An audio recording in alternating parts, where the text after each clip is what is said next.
All right, Angela, welcome back to the Easy Conversations podcast. Thank you for coming on here. I've enjoyed our conversations in the past, and I'm excited for this one. For listeners that probably haven't listened to the previous episode that you came on, do you mind sharing a little bit about what it is that you do and where you're based for the listeners? Sure. My name is Angela Abide, and I'm a licensed professional counselor in Austin, Texas. And I also have a podcast called Mission Manhood Podcast. And I started that, about a year and a half ago. And I've always been interested in masculinity. I grew up with two brothers, I have three sons, and I really enjoy working with men. And I just started to see, my own curiosity about, what my kids need, and then culturally kind of what's happening, and the clients I was seeing that would come in kind of discouraged and unsure about even how to be in this kind of new world. So I think that's where the interest started. But that's what I'm passionate about, and I love trying to help in that space. Yeah, no, thank you for sharing that. And yeah, I think it's a good starting point for our conversation today too, for people not really knowing how to show up and where they are in life. And there's all these messages we're constantly receiving on how to be, which can often be conflicting. And then there's that fear of showing up as our true selves and then being rejected. Yeah. Is that something you see in a lot of the work you do? Yeah, I think, we talked about prior to hitting record, we're so focused right now on our individual identity. And prior to this focus, to me, my goal was to, shed a lot of the things that I was attached to, as far as like, I am a white woman, mother, all of those things that keep me compartmentalized. So when I sit down with you, who your life experience might be totally different, I'm so Hmm. identified with all the small identifying characteristics. But I do think that we have a shared consciousness. And when I tell people we are one, that's what I'm talking about. Hmm. And if I can get beyond my outer identity and get centered within myself, then we can have communion regardless of our outer experiences. Yeah, I agree with you 100%. And uh, I found this, a friend taught me something recently. I went through a bit of an experience where I experienced racism and I was very upset. And I was more upset because this person who was being racist was wearing a baseball hat with my favorite team on it. Mm. So my friend, after I expressed the whole story to my friend, he said, well, you had something in common with this person and perhaps you could have pointed that out. And I think that's, and then I read What Love Is in a book by Eckhart Tolle. And basically, love is finding something in common with other Mm. people. And I think that's the whole aspect of us finding that shared purpose or something in common. And we do have something in common with everyone that we come across. And unfortunately, we fail to see that at times. And that impacts our ability to have conversation with people because we have assumed that this person's different based on the visible differences. Hmm. And yeah, I think that's part of the problem we're seeing right now too. Is there's a lot of divide and difference of opinions based on just what we see visually. Yeah. Yeah, I say that we're so focused on the earth suit that we're not seeing, the inner essence. And first of all, I'm sorry that happened to you, and that can be super painful when you're moving sort of in the spirit, like inspired, you're just being, and you've worked really hard to get to that place where you can just be.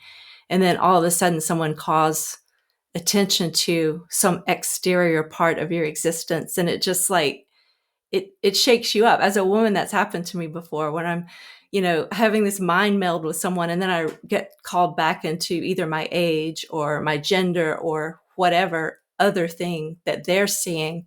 And it's like so disappointing and hurtful. And I think you really have to get centered and kind of like minister to that little part of yourself that was affected by that, because there are parts of you that have experienced that you know, it's not a new thing. I'm guessing, throughout life we get Hmm. those little dings, and those parts want to respond in the way they've always responded. They don't care about our new level of consciousness. So you Yeah. have to really go back and work with those little parts and kind of get your system settled back down. But I totally agree with you. In fact, I wrote in my journal this morning that I think love is an ability to be in the here and now. And when I'm in the here and now, I'm not thinking about the past. I'm not angry, or I'm not operating out of my assumptions. And I'm not operating in the future where I kind of tend to be afraid.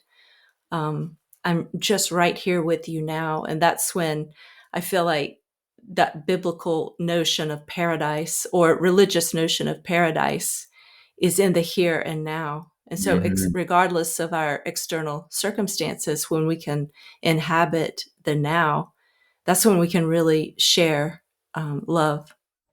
Yeah, yeah, no, I agree with you wholeheartedly. And I think a lot of the issues we see with depression or anxiety is because we're not focused on the here and now. We're worried about some future event that we don't even know is going to happen, or some future outcome that may not happen, but we get so anxious thinking about it, or we're so consumed by something that happened in the past that was probably not even our fault.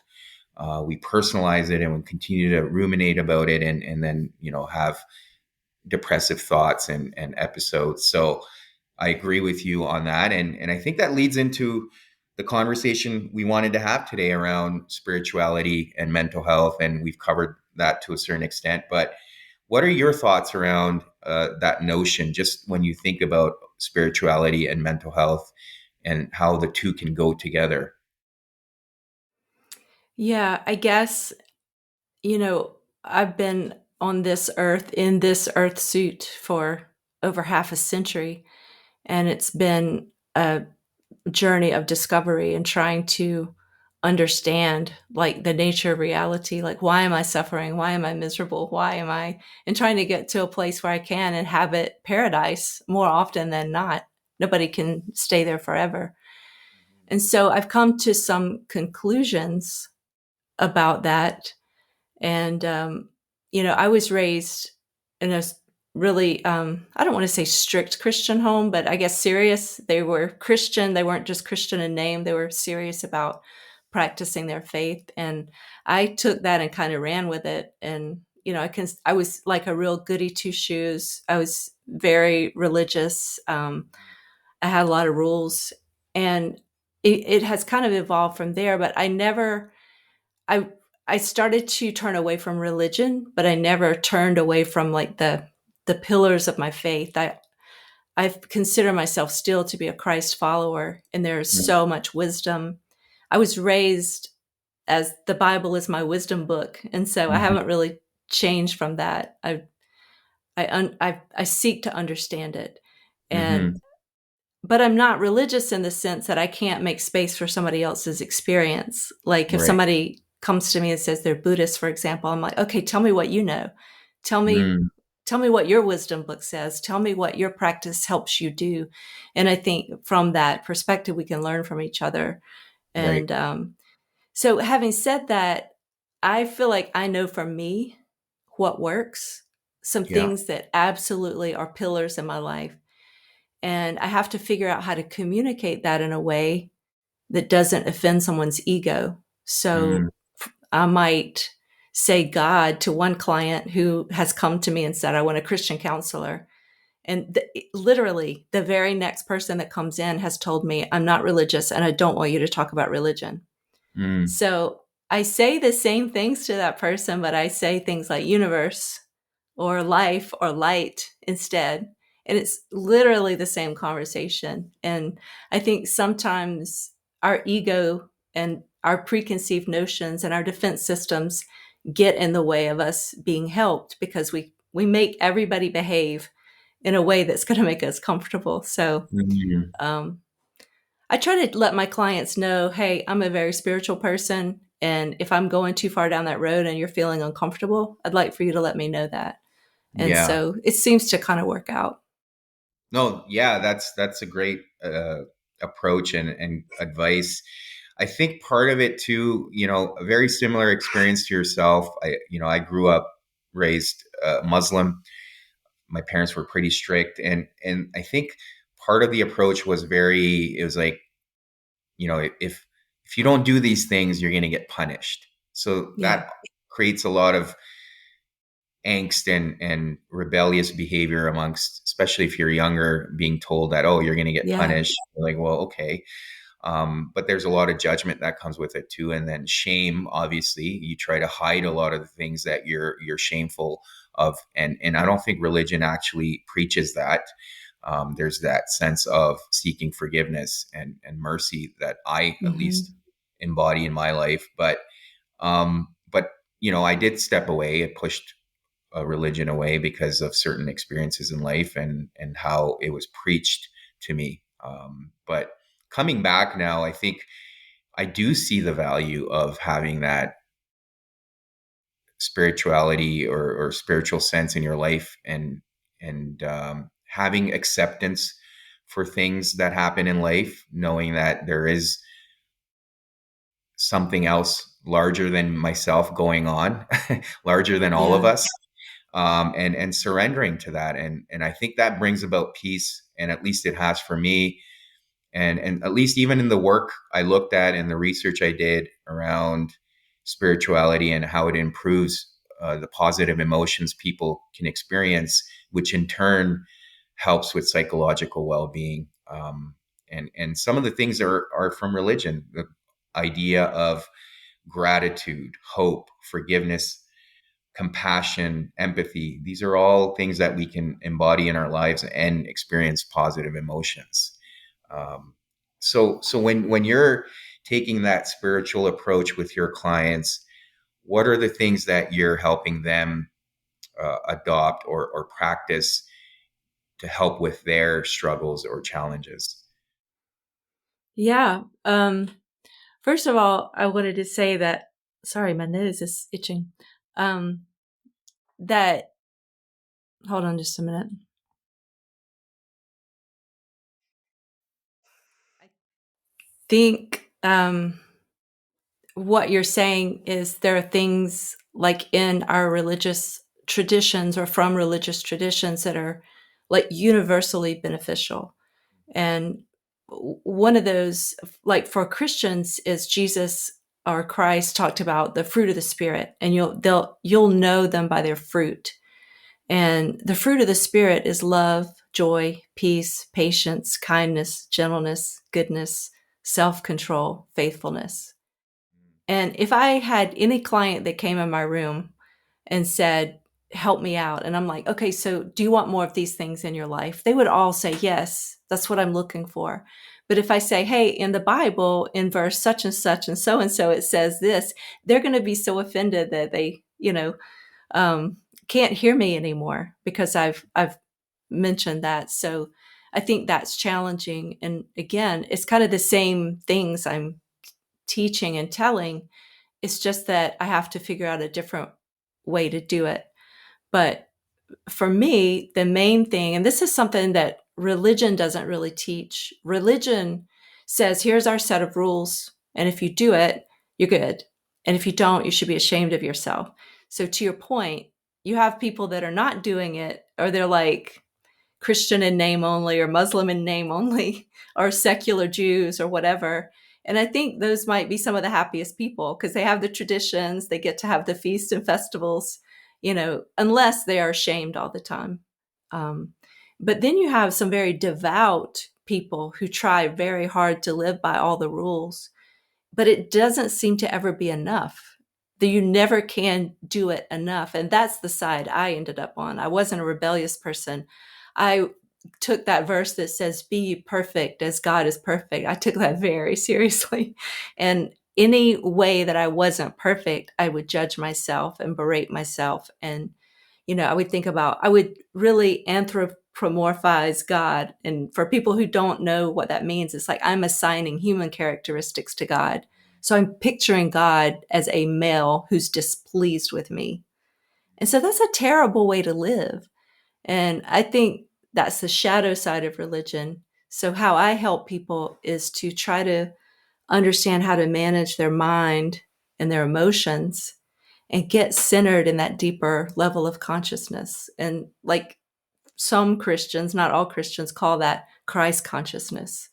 Um, some Christians, if you say Christ consciousness, they think you're a new age freak. You've gone off the deep end. So it gets so complicated, with everybody's beliefs. And beliefs, and this might take the listeners who are very devout in their faith a minute to process, but your belief doesn't mean it's true. It's just what you've got so far. Like, based Right. on the knowledge I've acquired so far, this is what I believe. And I think the proper way to be is to always be open to new information and new downloads that will nuance that belief and help you. And that's what maturity is all about. So I guess what I'm saying is I think religion is sort of a very immature belief system. And as people mature and grow and they want help learning to manage their mind and emotions and getting to that deeper level of consciousness so that they can have peace and they understand that it's not just the set of rules that's important. It's my heart. Right. Right. Yeah.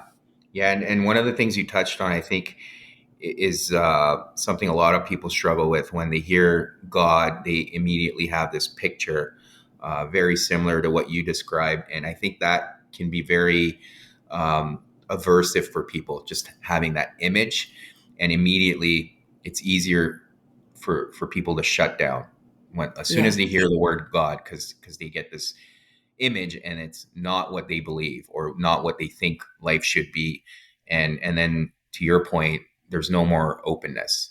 There's like, I'm not Hmm. willing to listen to anything now coming out of this person's mouth because I've Yeah. formed a judgment of where they're coming from.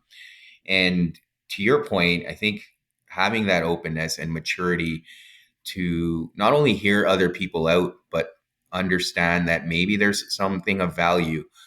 And for me, what I've started to realize is I don't know anything, right? I mean, I may Yeah. know a little bit, but there's so much going on around us that we have zero awareness. And this is something you and I have talked about uh, previously as well. Is we, because of our life experiences, our perspective is almost programmed a certain way, right? And it's distorted in a way. So your perspective on things is going to be completely different than mine because of our life experiences, and we often shut out other information that doesn't align with our views, and then it's hard for us to be open to other people's ideas and thoughts. And um, so I think taking that step back and having the humility to recognize that we don't know everything can Yeah. be helpful at times. And I think part of the reason why people struggle is around, and I say this because I've also experienced this, so I'm not saying it out of judgment, but there's this arrogance around, I know everything, or these rules do not apply to me. And I think that could lead us astray as well. Because I know there was a time in my life where there was arrogance around my own capabilities, and feeling like, oh, I'm in control of my environment, and that wasn't the case. Yeah. I just made a video yesterday about that non-dual consciousness, and that it's part of our survival system that we want to just quickly judge everything. Yes, no, right, wrong, black, white, for, against. And so that's where it's coming from. If somebody comes in and they're not a religious person and I accidentally mention the Bible and the judgment comes down immediately. They can't trust me anymore. And on the flip side, it happens if I say universe instead of God. I've had people, come after me like, that's disrespectful. That's not what, that's God to me. And I'm like, well, in the Bible, God called himself a lot of different things. Yeah, Jesus called himself a lot of different things in the Bible. I don't think God cares, what you call him. Just like, I don't care if you call me mom, mother, Angela, whatever. It's fine. Whoever I am to you, call me that. And I I think you had shared with me a podcast with Matthew, is it Peugeot, and Jonathan Agile. Jordan Peterson, Yeah. Peugeot. Yeah. He made a point in there that kind of goes along with what you're saying, that it's so arrogant for somebody to dismiss the Bible. He was using the Bible because that's what they were talking about. When you haven't taken the time to learn the language, you're so offended by religious people that you're taking this ancient wisdom book and writing it completely off without taking the time to understand it. And that's very arrogant. But the flip side is also true. You have so many religious people that believe they understand and know the Bible when they haven't taken the time to understand the language the Bible was written in. And that's also very arrogant, and it causes a lot of problems in the world. So you have the extremes of belief. One, I will not believe, and one, yes, I believe, and I know exactly what I believe, and I'm going to enforce this belief on you. And in the chaos of where we find ourselves in the country right now, that's a lot of people's solution. We got to get back to God. We got to reestablish our Christian nation. And what they're really saying is we want to clamp down and do the exact same thing the other side is doing and make everybody the same and make everybody behave and go along with these rules. It's never going to work. It's just the pendulum is swinging back to the other side, and there's going to be misery and suffering over here, just like there is when the other side tries to do it. So whichever side you're on, those extremes of belief causes misery and suffering.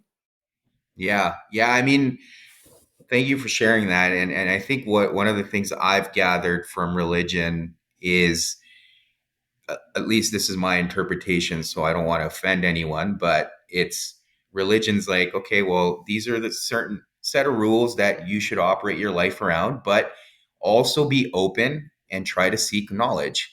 And for me, that's important. So, I've got certain rules that I live my life according to because I know it makes my life easier, and I don't create unnecessary suffering in my life. But at the same time, I'm also open to learning and understanding better. And these texts that you've referred to, they're not easy to understand. They're very complex. So if anyone comes and tells me, oh, I understand all of it, immediately I'm skeptical because I'm like, well, no, it's very complex. There's a multi-dimensional aspect to it that we don't even fully grasp. And and to your point, if someone says, oh, out of arrogance that, these texts are nonsense, or if someone says, I understand it fully, and whoever doesn't, I'm against them, these extremes do not work. And I think there needs to be a balance between humility and openness to hear what other people are saying, and recognizing that, again, coming back to what I said earlier, we don't know anything really. Yeah. Yeah. um, yeah, any thoughts around that? Yeah. I think what you were just saying, I've thought a lot about, um, how we say women and men, and it's just this conglomeration of an idea in our head. And in the men's movement work, there's a lot of men who use like feminist. And that so if I say something that doesn't necessarily jive with what you believe, it's easy to stick that label on me. Like if I have a legitimate offense or a legitimate concern, oh well, you must be a feminist. It's easy to dismiss people for that. And so, I mean, that little example applies, across the board to a lot of different kind of relationships. But what I was trying to figure out is, let's stop looking at men as a glob and like separate it out. So I started thinking about levels of maturity. And what I've come to realize is you have to have this certain energy to leave your home, your family of origin. And it's naturally very arrogant. And you have to have that, or else you would never have the fuel that you need to break away from that system. So I think one of the problems is people stay in that, what I call the sun state, too long. And so we have a lot of arrogant men who, because I'm a man, I should get respect and all that. Well, that's a very lower level of maturity. And what usually happens is men naturally move when they maybe have a baby or they take on some responsibility. They move kind of in a brother. So they're more concerned, with other people. But really, that stage is just an accumulation of knowledge. And for survival reasons, it's important to be right. You have to learn how to manage money. You have to learn how to do lots of things. You have to learn how to care for an infant or whatever task life has presented it with you. And for that reason, you can be very judgmental. So if you never move away from that, then you're going to get stuck there. And so between those two levels, I feel like that's our crisis right now is we have men who are failing to advance to father. And what you're saying right there is the hallmark of the father is all that you've known and all that you're so proud of. You get to a point where you go, I don't know anything. Mhm. And that's when wisdom can start to blossom and bloom. And that's when you become like this generative king. You're on the way to become a generative king because the hallmark of being a king is humility. And that doesn't make sense to people. But how can I advance? How can I really love and care for people if I don't understand where they're hurting? If I don't understand my weaknesses, if I'm not allowing people to show me where my blind spots are, if I'm not able to say to my daughter that I've told, don't have sex before you're married, if I'm Christian, and she Yeah. comes in the door pregnant, what am I going to do? That's when you can either stay an arrogant brother and kick her arrogant brother and kick her out of the house, or life just delivered a dagger to your heart and you died to your former self and you're becoming a loving father. Whatever you're bringing me, I'm going to work it out with you because I love you. Right. So, Yeah. Yeah. Yeah. And one of the things you mentioned there around breaking away, I think it's so important. And a lot of the archetypical stories were based on that, where these saints and sages, they all kind of broke away from the ideas they grew up with to go discover for themselves and get that knowledge. And I think it's so important, and because the focus was on men, for men to do that, because you growing up in a household, you are inundated with the similar ideas and perspectives, and you don't recognize what else is out there until you don't go out on your own. And I think it's so mhm. important to have that experience and gain that knowledge that is also out there for men. And the idea of suffering came up earlier too. And I think a lot of people have this fear of suffering. So they create these things in their life to avoid suffering, whether it's having people around that are of superficial nature or some forms of addiction Mhm. to prevent suffering. And one of the things I like to say with suffering is it's going to happen, right? And there's an aspect of voluntary suffering or involuntary suffering, and you have to choose which one you want. But with voluntary suffering, you actually have more agency. Yeah. Yeah, there was a lot in that statement you just made. And one thing before I say something about suffering is that was a perfect example that you gave of when you're in your father's house, so to speak, your mother and father's house. There's all these rules. And to me, that's religion. And so if we're living in a perfect society, if we're treating our children in a way that we should, I think what we do when they get to a point where they've earned the right to leave, they've shown us, they've proved to us that they know what they're doing enough, we tell them go and figure out what you believe. Take what works for you and then go and establish your own thing. You're accountable to God, your idea of God now. You're not accountable to us anymore. And I think if we would do that and give people permission, it's like you have the structure that's so beautiful that really helps people in those moments of suffering that you can, go to the altar and light the candle and talk to the priest. You have that, but you also have the freedom to go on your journey and discover God and you can say, who is God? And learn that for yourself. And I think both are so important, but we don't feel comfortable trusting people to do that for themselves. Hmm. Yeah. So we kind of force them to continue to surrender or submit to our rules and regulations. But yeah, suffering is, I think that's part of what's wrong in our society today is we're so focused on the best version of people's lives through social media, and we don't get a sense that other people are suffering. We have a very low tolerance for suffering. We're not teaching children that suffering is part of the cycle of life. I mean, look around you. The trees bloom, the trees die, the leaves die, they shed. It's just part of life. And the truest thing that I can think of is this too shall pass. So when you're happy and things are going well and the sky's blue, this too shall pass. Tomorrow the sky might be gray. I might break my toe. My car might not start. It Yeah. is. It is Yeah. what it is. And when we have that depth of consciousness, we can stay steady through the suffering. And the beautiful thing about it is we always have a gift. There's always something we can learn through it if we can just stay with it.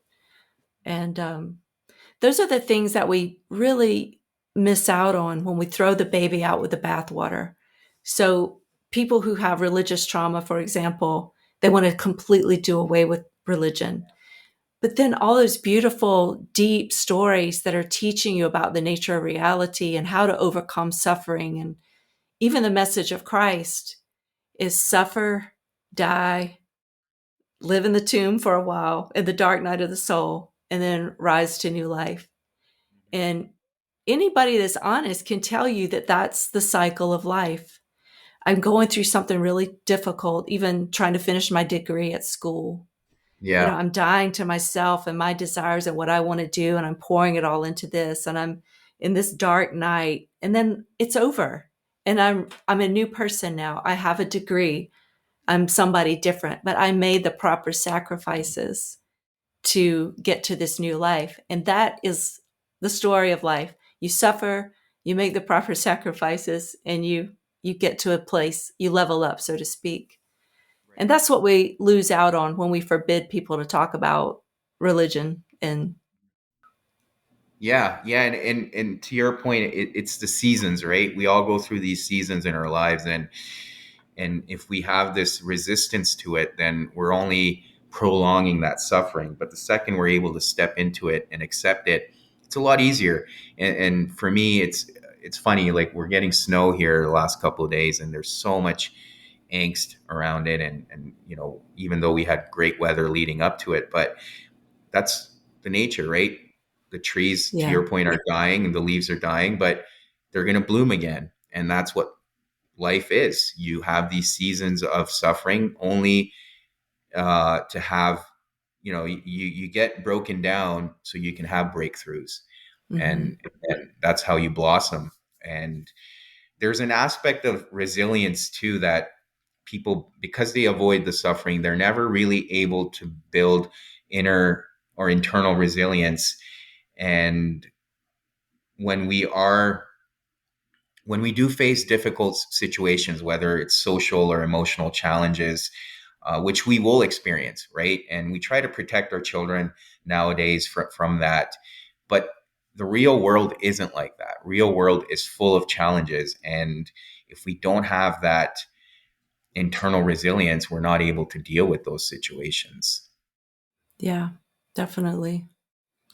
I don't know about you, but when I meet clients, most of the time, by the time somebody has taken the time to research, make the call, make the appointment, come in, it's because they're suffering to a level that they realize they're out of options and they need help. And this is going to sound kind of cold, but the way I look at that is they've suffered enough. They're ready. And they're ready to change their mindset. They're ready to do anything to get to the other side of that suffering. But it is true that occasionally I'll have a client come in and I won't even think it consciously, but I know it's true. I mean, I'm like not like making a judgment on them, Yeah. but it's like they haven't suffered enough. They're not ready. They're not ready to make the sacrifice to move to that new life. They are still like in the midst of their suffering, and they keep trying to put it outside of themselves. Like if those people would change their behavior, if that person would change, if that circumstance would change, then I would be okay. And I just recently I had somebody that we spent the whole hour talking about all the different people who were misbehaving. And so at the end I said, "Look, I get that that's really difficult, but in this room it's just you and I, and I think that we can start here in your heart, and then it'll go outward and affect all of your relationships." And they just looked at me like I haven't heard anything that they just said, you know? And it reminds me, there's a story in the Bible of Jesus was walking around, and this guy comes up to him, and he's called the rich young ruler in the Bible. And he saw something in Christ that was so appealing to him. He's like, "I want what you have. How can I get this thing?" And Jesus just looked at him and said, "Well, you can go sell everything you have and come follow me." And it says in the Bible, the man went away sad. That is exactly how I felt with that client that day, because what I'm saying is the proper sacrifice in this situation is for you to change your heart. And that's like, I can't do that. I'm not ready to do that. I'm not willing to do that. So the person went away sad. Hmm. Yeah, yeah, and there's, I mean, there's tons of stories around that, and even Stoic philosophy kind of focuses on we can't really control others. The only thing we can control is how we react, or how we choose to show up. And I think there's people. It's really hard for people to wrap their head around that because it means they have to take responsibility, Yeah. and it's easier to blame others than to take responsibility for our own selves. And unfortunately, and that's to your point, until you haven't suffered enough, you're not willing to take responsibility for yourself. And that's where the most freedom and agency lies, because now we're in control. Uh, Regardless of what's going on around us, it shouldn't affect us because we're taking responsibility for how we're going to show up. And there's so much power in that. And I agree with you. I see that with a lot of people too. A lot of them want to change their lives. They want to set goals because everyone else is doing it. But it's like, well, that's not going to help. That's not going to make a difference for you just because everyone else is doing it. You need to believe internally within yourself that it's the right thing to do. Yeah. It's something you want to do. You want to take that responsibility. And until you haven't suffered enough and you're not willing to say, enough is enough, I'm going to make a change here, it's hard to Hmm. stick with it. Yeah. And part of it is the terror, the absolute terror of learning to override your, like that survival system and allowing yourself to see. Because if I say to a client, "Well, this transformation is going to start within you," oh my God, you're going to force me to look at the dark closet. You're going to force me to open that closet and examine the shadow side of myself. I don't want to see that. I've had people say to me, "I don't want to talk about me. I want to talk about, Yeah. that person who's offending me." And so it takes so much courage. And I really respect and admire my clients who are willing to just come in and say, "I'm ready. I have gotten to a point where I'm not functioning and it's not working. What do you have? How can you help me?" And those are the people that, I mean, I'm just so proud of them. And at the same time, I know that they're committing to a lot of work. There's no magic formula.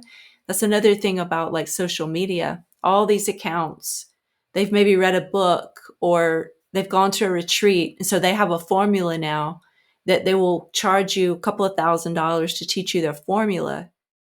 I mean, that might help a little bit. It might get you to the next point. But I mean, ultimately, nobody avoids the work. Nobody does. You get to an example from my own life is I've been playing the guitar for a while and singing, and I really enjoy it. And it's one of the things in my life that brings me a lot of joy. But I kept cheating it. And I would just move my capo up and down instead of learning the harder chords. You can kind of cheat it a little bit. And just like I was saying about the Bible, I wasn't taking the time to learn the language of music. I was just wanting to sound good and look good. And so just recently, I got a guy to agree to give me some lessons. And he said, look, if you don't learn F, you've maxed out on how far you can go with music. I mean, if you just want to sit around the campfire and play a few little songs in G, great. Everybody will think, wow, she knows those Christmas songs. But if you want to have a community of musicians, if you want to be able to come into a room and sit with people, you're going to have to learn the language of music, and you're going to have to push through and make yourself learn the F chord. And I thought, God, I've just like gotten the biggest spiritual lesson ever from this. And that's exactly how we do life. We keep trying to cheat the system. We're not surrendering to life. We're saying, okay, well, this way is working for me. I'm just going to keep doing it this way. Everybody gets to a point where you can't advance any further without doing the shadow work. It's terrifying. Yeah. Yeah, no, thank you for sharing that story. And I think with the shadow work too is there's an aspect of transformation that you mentioned, and that transformation doesn't necessarily happen until we're willing to, let that ego die, and that whole concept of ego death where you do transform. And there's obviously different stories around it, and you can argue the concept of resurrection is somewhat along those lines as well, is going through that ego death and looking at things differently. And to your point, people have these formulas, or they feel like they can punch down on people and make them feel shameful to Yeah. bring about change. But I think again, it comes back to like meeting people where they are and having that level of compassion for them, because everyone's stories, even though there's commonalities, everyone's story is different, and where they came from or what they went through. So that kind of leads into the whole stigma even around therapy, because people are like, well, my belief system's different than potentially the therapist I'm going to see, or they may think my story is like I should have nothing to complain about. And I think as therapists too, on the other end, we should demonstrate openness and compassion and empathy towards clients. Yes. And I think that is something that's so, one of the really toxic side effects of what we're currently doing by focusing on identity. So, as a white woman, I had a child who was very sick for a long time, and I was very involved in some community things. I was very much trying to establish a community of like race relations. I was very involved in, concerned about that. And I would show up to a meeting, and I was like maybe going through the worst day of my life, and my child was so unstable and I didn't know. But I was not allowed to share that or say that because I've already been labeled lucky, you know. And that's just Yeah, a tiny example, but I think like if you're it gets really complicated because you you don't know who trumps, you know, which thing trumps whatever.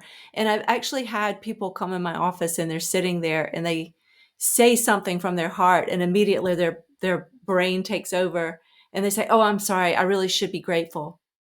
And I have to stop them and say, "Look, in these four walls, all of your parts are welcome here, and every part of you has a voice and is going to be honored and respected. So your job in here is to tell me how this part feels and how that part feels." And that's how we can learn to manage that and observe that and not shame our own parts. It's okay if I feel a certain way. What actions am I going to take around that feeling? That's where I have a little control. I can't control that I feel resentment. I can sit with that part and try to figure out, why do I feel resentment? And then I can say, you know what? I get what you're feeling, but this is how I'm going to act in this situation. right. So, Yeah, and yeah, that resonates for me too, because I think I carried a lot of shame and guilt for feeling certain things, because I was like, well, I shouldn't be feeling this, and things are so good, I should be grateful. But I've also had to look at things a little bit differently and accept the fact that I'm still in this human body having the human experience. And I will have these feelings, and there's nothing wrong with it. I should label these feelings, and I should allow myself to have that experience. But it doesn't mean that I get to use that as a weapon, as long as I'm able to give Exactly. myself that compassion and space to have those feelings and talk about them.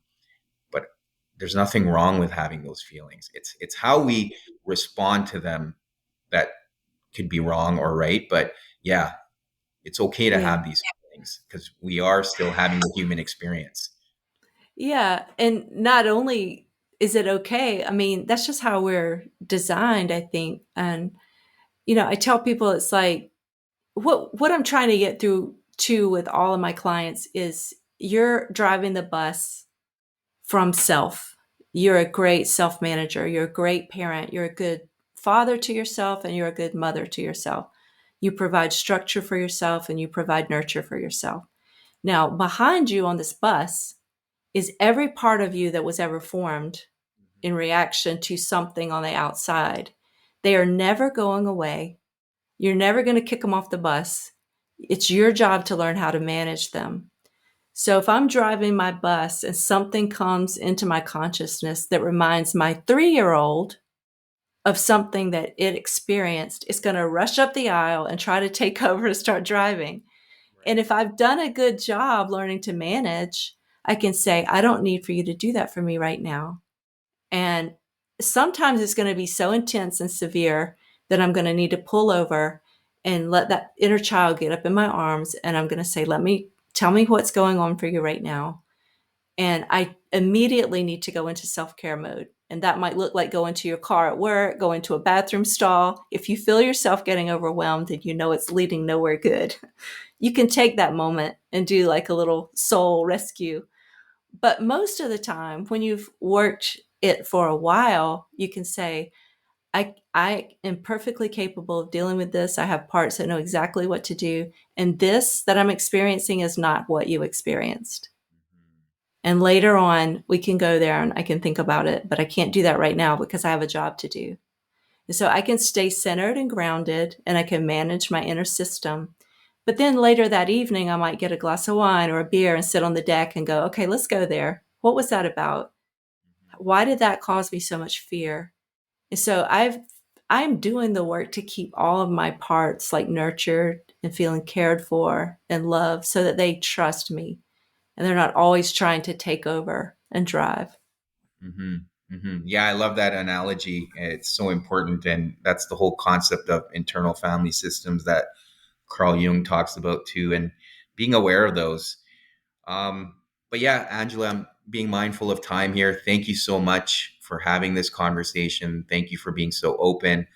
But yeah, for listeners that do want to find you, how can they do that? Yeah, so I'm on Instagram at Mission Manhood, and the podcast, Mission Manhood Podcast, can be heard wherever you listen to podcasts. And I'm also, my email is angela@angelaabai.com. So if somebody had a question or had something they would love to see a video about, I really enjoy interacting with people and I'd love to hear from you. Okay, well, thank you again for coming on here and having this conversation with me. Yeah, I really appreciate you making the space for it. And I mean, there's nothing I'd rather do than talk about these kind of topics. And I appreciate you, what you're doing, and also just for sending me that podcast episode. That was amazing. Yeah, you're welcome.